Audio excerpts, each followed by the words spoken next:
o trombos y producir oclusión arterial aquí. Dentro de la oclusión arterial crónica están los que ustedes están viendo en la figura: aterosclerosis obliterante, tromboangelitis obliterante, displasia fibromuscular y vasculitis. Dentro de las vasculopatías por vasoespasmo está la enfermedad de Raynaud, que es común. Y hay otras enfermedades un poco más raras que ustedes las ven en la figura. ¿Okay? Entonces, estos son los tipos de obstrucción arterial que hay en la medicina. Lo que nosotros vamos a ver, o lo que ustedes van a ver con alguna relativa frecuencia, son las oclusiones arteriales agudas que pueden suceder en ciertas personas. ¿Okay? Claro, y tienen sus factores de riesgo, como ustedes están viendo, la aterosclerosis. La aterosclerosis, como ustedes están viendo, es la pérdida de la elasticidad que tienen las arterias. Es decir, las arterias se hacen rígidas y dejan de llevar sangre adecuadamente. Dentro de los factores de riesgo de la aterosclerosis, como ustedes están viendo, tenemos estos factores de riesgo. La edad, por supuesto que a más edad, más aterosclerosis. Por supuesto que el peso, el sobrepeso y sobre todo los pacientes que tienen peso grande, la herencia, la dieta, el sexo, la diabetes, el tabaquismo, la hipertensión, la ocupación, el estilo de vida también incluye. Los pacientes que tienen trabajos de pie mucho tiempo, por ejemplo, policías, por ejemplo, amas de casa, por ejemplo, cocineros, por ejemplo, chefs, por ejemplo, cirujanos que están mucho tiempo de pie, tienen tendencia a ser mayor aterosclerosis. Estos son factores de riesgo, ¿ven? Pero no se olviden que dentro de los factores de riesgo de la aterosclerosis está sobre todo la edad, el peso, la diabetes, la hipertensión. ¿Okay? Los mecanismos celulares, en los mecanismos celulares para que se produzca aterosclerosis, como ustedes están viendo, hay factores de riesgo como el colesterol elevado, como la hipertensión, como el tabaquismo, como el aumento de las LDL con daños endoteliales, como ya hemos visto alguna vez, como el aumento de la permeabilidad y daño endotelial, que producen y dañan la membrana celular. ¿Sí?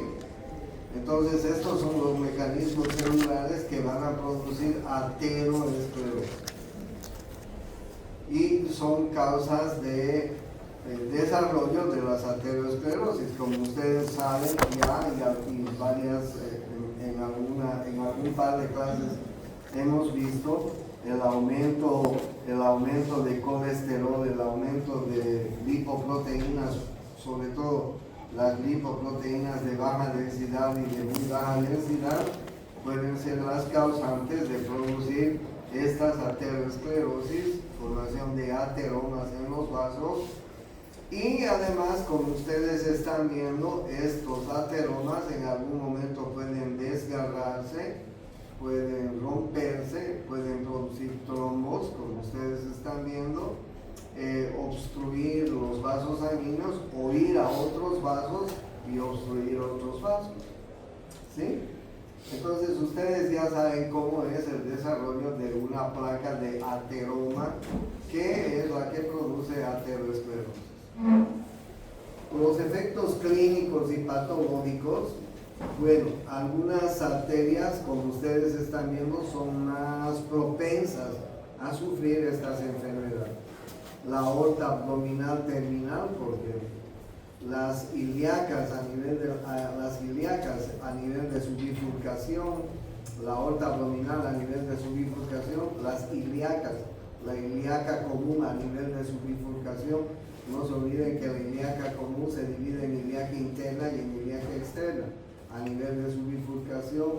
Las arterias femorales, las arterias coronarias son las arterias que más pueden sufrir.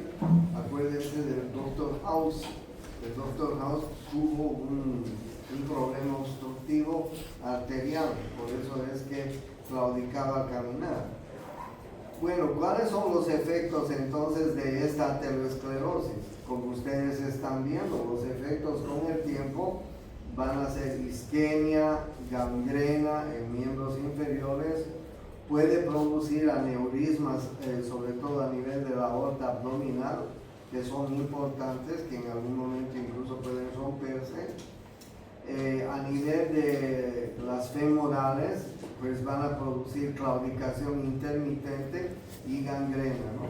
Esto es, el típico ejemplo era el Dr. House, que tenía una obstrucción de una de las arterias femorales. Y las arterias coronarias, que también son las que más se obstruyen, y ustedes ya saben que las coronarias pueden producir anginas, infartos, etc. ¿Ya?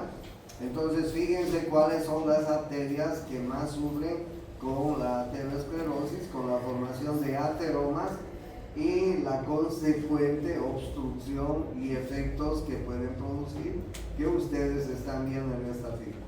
¿Sí? Bien, los efectos clínicos patológicos, como ustedes están viendo, las carótidas, ya les dije, también son otras de las arterias que pueden sufrir la obstrucción, a nivel de las arterias vertebrales también, a nivel de las arterias mesentéricas también, a nivel de las arterias renales. Miren ustedes cuántas arterias podrían sufrir aterosclerosis. Claro, y ustedes se dan cuenta, ¿no? Si una de estas arterias que vengo mostrándoles sufre una obstrucción parcial o total, pues los efectos son realmente catastróficos para el paciente, ¿no es así? Miren ustedes, si hay una obstrucción de las carótidas o de las arterias vertebrales, se va a producir un ABC, se va a producir a nivel de las arterias mesentéricas una isquemia intestinal que puede ir no solamente a la isquemia, sino al infarto intestinal, a la perforación intestinal, a la peritonitis. Tuve la oportunidad de atender una vez a un viejito que llegó 5 días del campo, 5 días después, con una oclusión de la arteria mesentérica superior. ¿Se imagina la arteria mesentérica superior ocluida? La arteria mesentérica superior, si ustedes se acuerdan, da ramas para todo el intestino delgado, para el colon ascendente, para el colon transverso. 5 días después lo trajeron del campo y cuando abrimos, pues realmente estaba gangrenado todo el intestino delgado, todo el colon ascendente, todo el colon transverso. Sacamos todo eso y tratamos de dejarlo ahí un poco al paciente para que recupere. Pero era un paciente anciano, 87, 89 años. Pero imagínense, después de 5 días, una obstrucción en la arteria mesentérica superior, una catástrofe total, ¿no? No sobrevivió el paciente. Imagínense la arteria renal, una obstrucción, isquemia renal, hipertensión, en fin. Entonces los efectos que producen las obstrucciones de todas estas arterias que yo les estoy mencionando son efectos muy catastróficos, pueden ser muy catastróficos para los pacientes. Por eso que es importante diagnosticarlos tempranamente, porque de lo contrario el paciente puede morir rápidamente. ¿Okay? La enfermedad arterial oclusiva aguda tiene algunos grados, se clasifica por algunos grados de palidez durante la elevación, ¿sí? Por ejemplo, miren, grado 0 sin palidez a los 60 grados. Palidez definida a los 60 grados. Cuando se eleva, cuando el paciente está en decúbito dorsal y se eleva los miembros, ¿no? Los miembros inferiores. Ustedes van a ver que hay un cambio en el miembro inferior que está siendo afectado. Palidez grado 2, hay una palidez definida. Grado 3, palidez definida en menos de 30 grados. Y grado 4, palidez sin elevación, ¿no? Entonces, una de las características de hacer el diagnóstico de esta enfermedad arterial oclusiva aguda es la palidez que presenta uno de los miembros, el miembro afectado, obviamente, ¿no? Y de lo contrario, se puede hacer esta prueba con el paciente en decúbito dorsal y elevando los pies, como ustedes están viendo, a 60 grados, a 30 grados, en fin, y se va a notar palidez en el miembro afectado. Obviamente que hay otras pruebas que nosotros nos vamos a dar cuenta si hay alguna afectación, ¿no? Por ejemplo, puede el miembro estar en condiciones normales, el retorno del color es normal, el llenado venoso es normal, pero puede haber una isquemia moderada, miren ustedes en los segundos, y puede haber una isquemia grave, miren ustedes en comparación de los segundos. Entonces el retorno del color y el llenado venoso es también otra prueba que nos sirve para hacer el diagnóstico de esta enfermedad arterial oclusiva. No se olviden, grado de isquemia en el retorno venoso. Bien, ¿cuáles son los signos y síntomas de una arteriosclerosis, de una obstrucción arterial? Claro, es muy importante la ausencia o disminución de pulsos, ¿no es así? Se dan cuenta ustedes. Normalmente los miembros que van a sufrir esto son los miembros inferiores. Entonces vamos a tener ausencia o disminución de pulso. Vamos a tener palidez al elevar el miembro isquémico, puede haber ulceración y gangrena, puede haber edema, dolor en reposo, eso es importante. El dolor que produce esta obstrucción. La claudicación intermitente, son pacientes que cojean, ¿no? La neuropatía isquémica y la tromboflebitis superficial. Entonces son signos y síntomas que podemos encontrar en la obstrucción arterial producida por ateromas que han formado arteriosclerosis en los vasos sanguíneos. ¿Sí? Bien, el síndrome obstructivo arterial periférico tiene como causas esto que ustedes están viendo, la aterosclerosis. En el 95% de los casos es la más frecuente, como ustedes están viendo, y ustedes alguna vez en sus vidas profesionales van a ver este tipo de pacientes. Hay otros tipos de enfermedades que son más específicos, que son para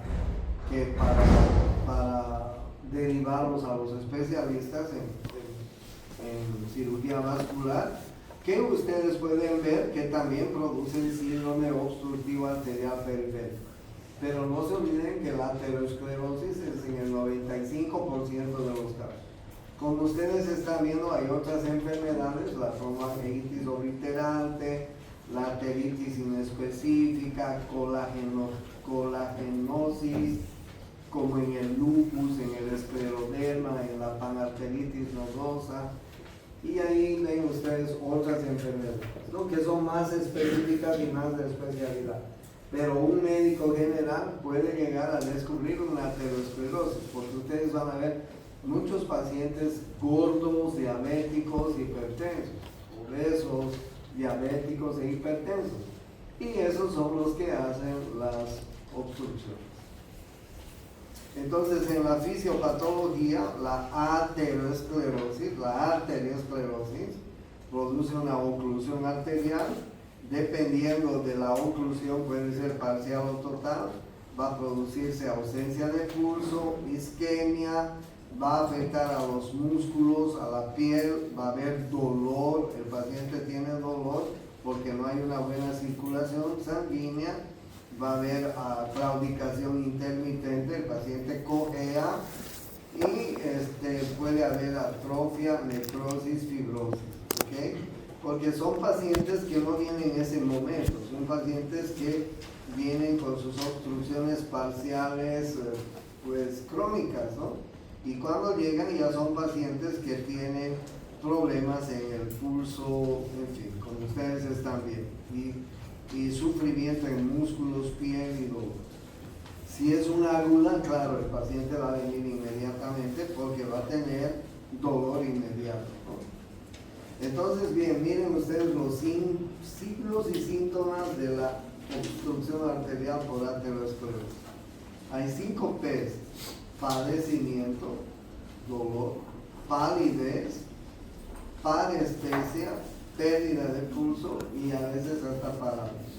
No se olviden las 5 P's de la obstrucción arterial por aterosclerosis.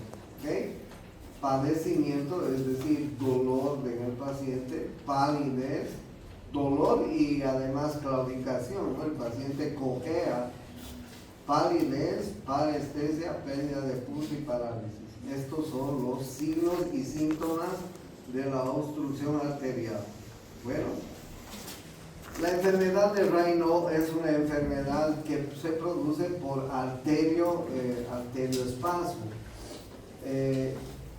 Hay pacientes que tienen esta enfermedad en miembros superiores, en miembros inferiores, generalmente en las partes distales de los miembros superiores y de los miembros inferiores, en las manos, en los dedos generalmente de las manos, en los dedos generalmente del pie. ¿Por qué? Porque no hay una buena circulación y porque tienen, como ustedes están viendo, espasmos arteriales, es decir, obstrucciones parciales, ¿no es así? Por eso es que estas personas tienen palidez por vasoespasmo intenso, de inicio en falanges distales y luego en todo el dedo, ¿ok? Puede ser en miembros superiores, puede ser en miembros inferiores. Uno de los causantes que he visto con mucha frecuencia es la diabetes. La cianosis, dilatación capilar y venular en respuesta a metabolitos acumulados. El rubor por hiperemia activa, ¿ok? Entonces estas son las fases de la enfermedad de Raynaud, que es un arterioespasmo, un espasmo arterial, que produce todos estas fases que ustedes están viendo: palidez, cianosis, rubor, ¿ok? Bien, entonces ustedes ven la embolia arterial, ¿no? La embolia arterial que puede producirse cuando en una arteria se ha formado ateromas. Vean ustedes, esta es la aorta abdominal en su porción terminal L4, L5, que se divide en las dos ilíacas. Es muy frecuente de sufrir estos tipos de problemas o otro tipo de problemas, ¿no? Entonces, como tienen mucho flujo sanguíneo estas arterias, son fáciles de que o se rompan o se desprendan sus ateromas, como ustedes están viendo, ¿no? Entonces, la embolia arterial tiene localizaciones importantes, ¿no? Pero como ustedes están viendo, la localización más frecuente es en la arteria femoral. En el 67.5% de los casos, las embolias arteriales pueden ser en la arteria femoral. Y ustedes pueden ir comparando, ¿no? En las ilíacas 12%, en las aortoilíacas 10%, en las popliteas 7%, en la humeral 2%. Entonces vayan viendo la localización. Obviamente que, como ustedes están viendo, es más frecuente en el miembro inferior, ¿no es así? En las femorales, en las popliteas, en las ilíacas son mucho más frecuentes. Bueno, aorta ilíaca también tiene cierta frecuencia. Las trombosis arteriales, ustedes pueden ver, dependiendo del lugar donde se pueden obstruir, la aorta ilíaca es importante. Miren ustedes, el lugar se llama el síndrome de Leriche. Claro, imagínense una trombosis ahí en ese lugar, ¿no? Va a producir serios problemas a ese paciente, ¿no? La ilíaca externa, la femoral, la poplitea, son lugares donde pueden producirse trombosis por arteriosclerosis, por ateroma. Y generalmente, como les decía, son consecuencias de la obesidad, el sedentarismo, la hipertensión, la diabetes, en fin, que van a sufrir este tipo de problemas. O sea, vamos a ver en la vida profesional de un médico general estas patologías cada día. Cada día van a haber hipertensos, cada día van a haber diabéticos, cada día van a haber gordos, obesos, etc., ¿no? Bien, entonces en la fisiopatología, la oclusión arterial aguda varía de acuerdo al grado de obstrucción, de acuerdo a la circulación colateral existente y de acuerdo a la demanda metabólica de tejidos comprometidos. Claro, ustedes se dan cuenta que en estos vasos sanguíneos no hay mucha circulación colateral existente, ¿no es así? ¿Por qué? Porque pues no tienen muchas ramas por donde escaparse, por donde ir a irrigar el miembro inferior en este caso. La arteria femoral tiene una rama que es la femoral profunda y ramas musculares que no son muy grandes. Entonces, una de las consecuencias es de que no hay circulación colateral existente que pueda de alguna manera salvar la situación. Por eso es que esas son las arterias que más sufren cuando hay una obstrucción. ¿Okay? Bien, entonces los signos clínicos de la embolia o de la trombosis, oclusión arterial aguda. Y los signos clínicos de la oclusión arterial aguda, dolor, hipoestesia, necrosis y gangrena. ¿Sí? La evolución del paciente va a ser esta. La evolución del paciente va a ser dolor, hipoestesia, necrosis y gangrena. Por eso es que es muy importante que los médicos tengamos que reconocer y diagnosticar a tiempo estas patologías. Y si las diagnosticamos a tiempo, obviamente que vamos a poder hacer algo, ¿no?, con ello. ¿Cuál es la orientación terapéutica?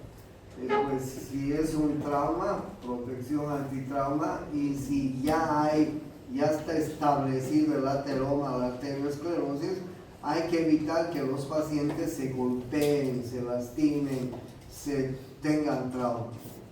Hay que aliviarles el dolor, hay que usar anticoagulantes, generalmente hay que hospitalizarlos algunos días hasta que mejoren, tenerlos en reposo, a veces con el pie elevado, y hay que hacer estudios, ¿no? El estudio más, el gold estándar de esta patología es el Doppler, la ecografía Doppler, se puede hacer arteriografías y otros estudios, pero el estudio que más nos va a ayudar a nosotros es el Doppler, es la ecografía del Doppler, porque con el Doppler pues los médicos podemos mensurar el pulso del paciente. Si el paciente tiene en el Doppler un pulso débil en comparación con la otra arteria, nos vamos a dar en cuenta de que hay una oclusión, pues, que puede ser parcial. No se olviden, el Doppler es uno de los diagnósticos que más nos sirve y más inocuos además. En cambio, hacer una arteriografía pues es un estudio más caro inclusive para el paciente, ¿no? pero no se olviden que con el Doppler nosotros podemos mensurar la intensidad de los pulsos del paciente. Claro, y ustedes ven que hay tratamientos quirúrgicos que hacen los cirujanos vasculares, como ustedes están viendo en esta figura. Esa es la orientación terapéutica en la obstrucción arterial. Veamos las venas varicosas. La fisiopatología de las venas, ustedes saben que tanto en el miembro superior y sobre todo en el miembro inferior hay un sistema venoso profundo y un sistema venoso arterial. En el miembro inferior, el sistema venoso profundo recibe las venas, se inician en el arco venoso del pie, y las venas profundas reciben el mismo nombre de las arterias, ¿sí? Hay una arteria tibial, hay dos venas tibiales. Hay una arteria peronea, hay dos venas peroneas. Hay una arteria poplítea, hay dos venas poplíteas. Hay una arteria femoral, hay dos venas femorales. ¿Ok? Entonces, ese es el sistema venoso profundo en el miembro inferior. Pero también hay un sistema venoso superficial. ¿Cuáles son las venas superficiales que tenemos en el miembro inferior? Díganme ustedes. ¿Cuáles son las dos venas superficiales en el miembro inferior? Una es la safena interna y otra es la safena externa. Estoy seguro que sabían. ¿Dónde empieza la circulación venosa superficial en el pie? En el arco venoso superficial. Si nosotros nos vemos el pie, tenemos venas superficiales y tenemos también venas profundas.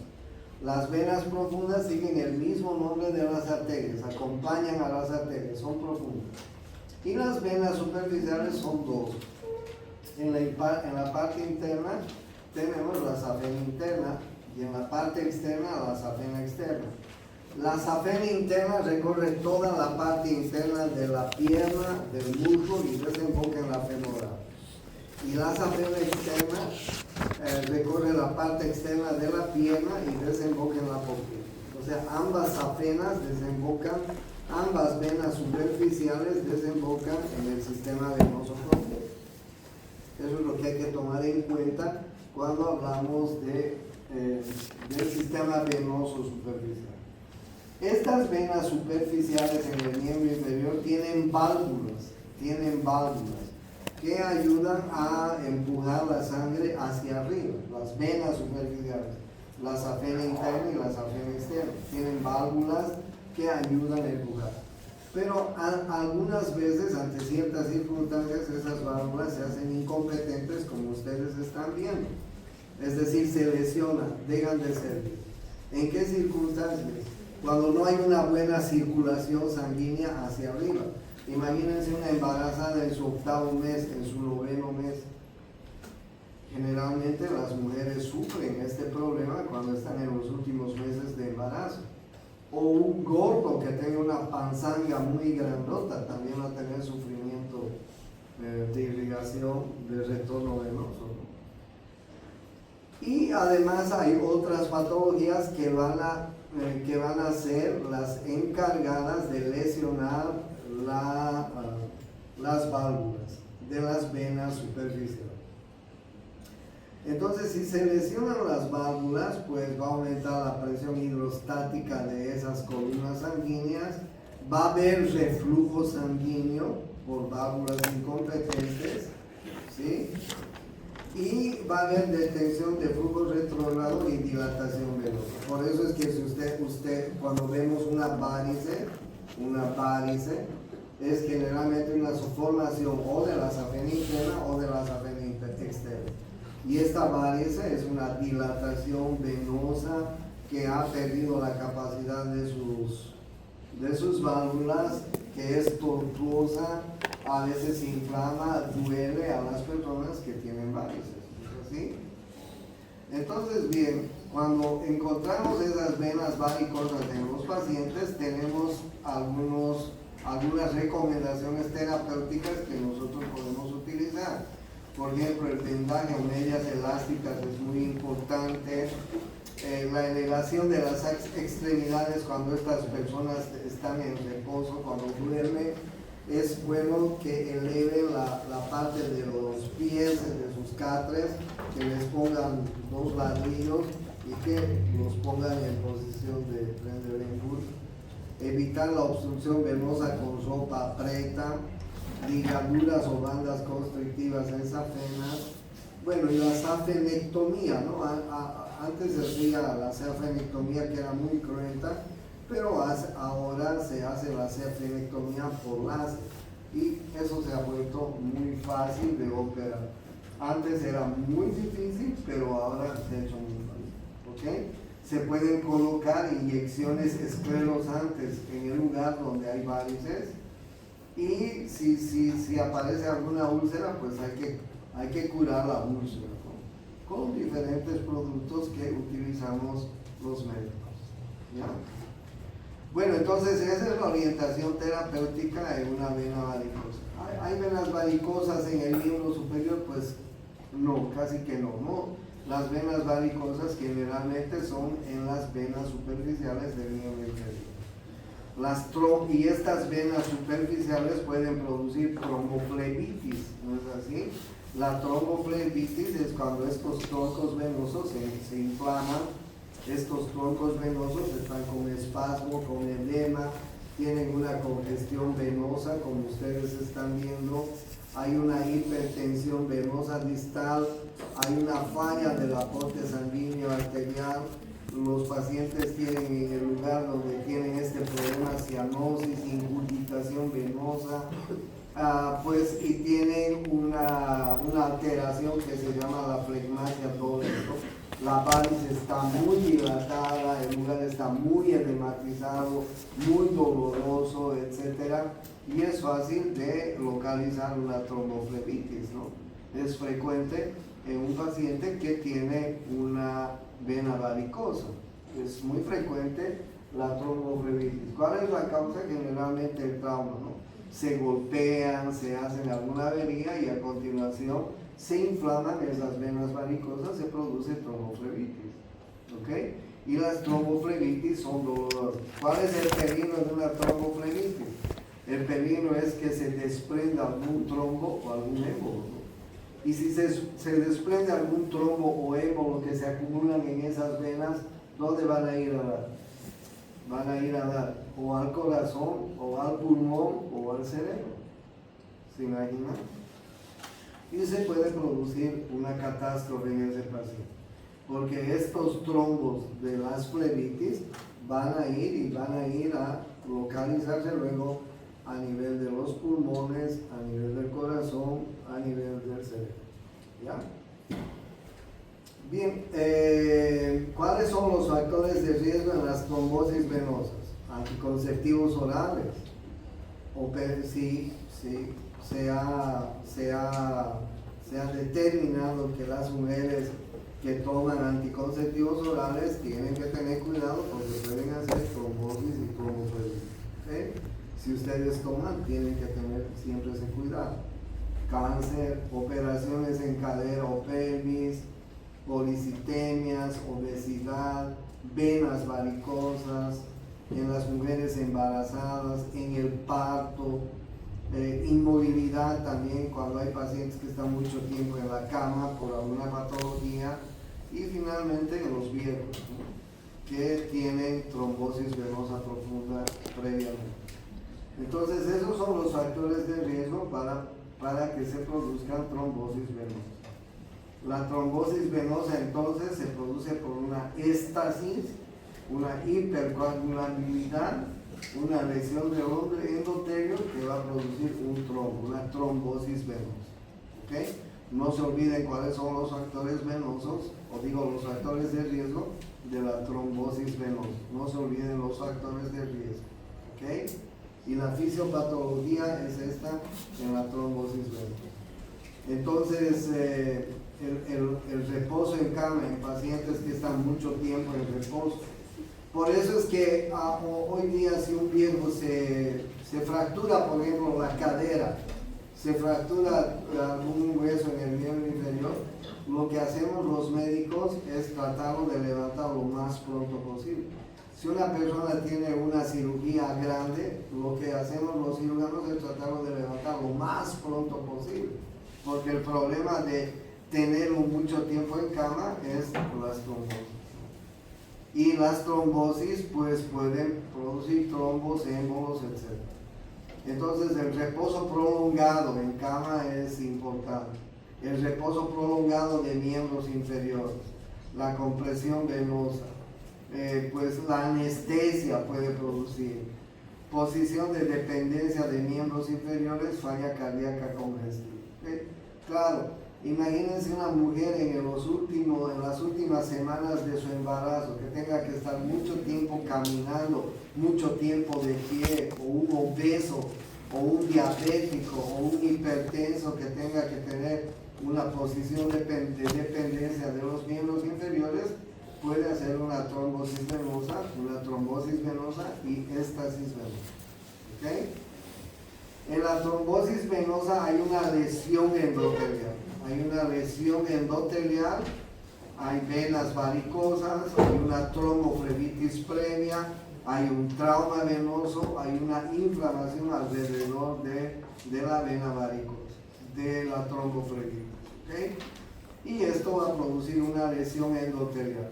No se olviden que las trombosis venosas pueden producir trombos o émbolos que pueden ir a parar a lugares lejanos como pulmón, como corazón, como cerebro. Entonces en la trombosis venosa hay hipercoagulabilidad,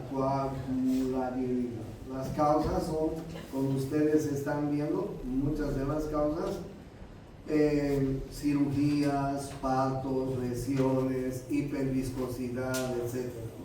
Pacientes que tienen grandes cirugías, grandes traumas, que tienen que estar varios días en reposo, pueden hacer una trombosis.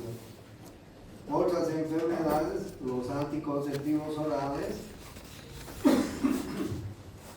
la supresión brusca de anticoagulantes. ¿Okay? La orientación terapéutica, medios físicos o mecánicos como vendajes, medias elásticas, deambulación precoz, métodos de compresión secuencial, medidas farmacológicas anticoagulantes. Y maniobras quirúrgicas, como ustedes están viendo, hay maniobras quirúrgicas que pueden quitarse los trombos y los émbolos que se están formando en las trombosis venosas. El linfedema es muy raro en cánceres de ver, puede ser primario, puede ser secundario.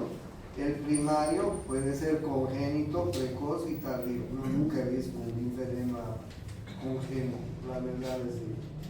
Secundario, lesión traumática, alteración quirúrgica, las radiaciones por cáncer, eso es lo más frecuente que puede producir secundario. Y las parasitarias, ¿sí? Hay un parásito muy frecuente, he visto en La Paz, porque yo estudié en La Paz y hice mi año de provincia en el lago Titicaca, y en el lago Titicaca hay un parásito que se llama la fasciola. Y la fasciola es un parásito que a veces comprime la vena porta y a veces se localiza en los vasos linfáticos y produce linfedema. ¿Sí? No he visto en Santa Cruz, pero he visto mucho en la región del lago Titicaca, porque ahí hice mi año de provincia. Radiaciones por cáncer son muy frecuentes de producir linfedemas también. Lesiones traumáticas y alteraciones quirúrgicas son las causas más frecuentes. ¿Okay? Si hay un linfedema, pues elevación frecuente de la extremidad, vendaje o medias elásticas, medidas farmacológicas, diuréticos, antiinflamatorios, y claro, hay maniobras quirúrgicas que van a ayudar a viabilizar los vasos linfáticos que estén obstruidos. Claro, el problema es que muchas de las radiaciones por cáncer pueden producir linfedemas y es muy difícil a veces solucionar ese problema. Los pacientes con linfedema son pacientes que tienen edema en el miembro inferior pues con mucha frecuencia. ¿Okay? Eso es todo lo que les quería mostrar. Entonces el día jueves nos vemos en el examen. Chao, muchachos. ¿A qué hora es la clase?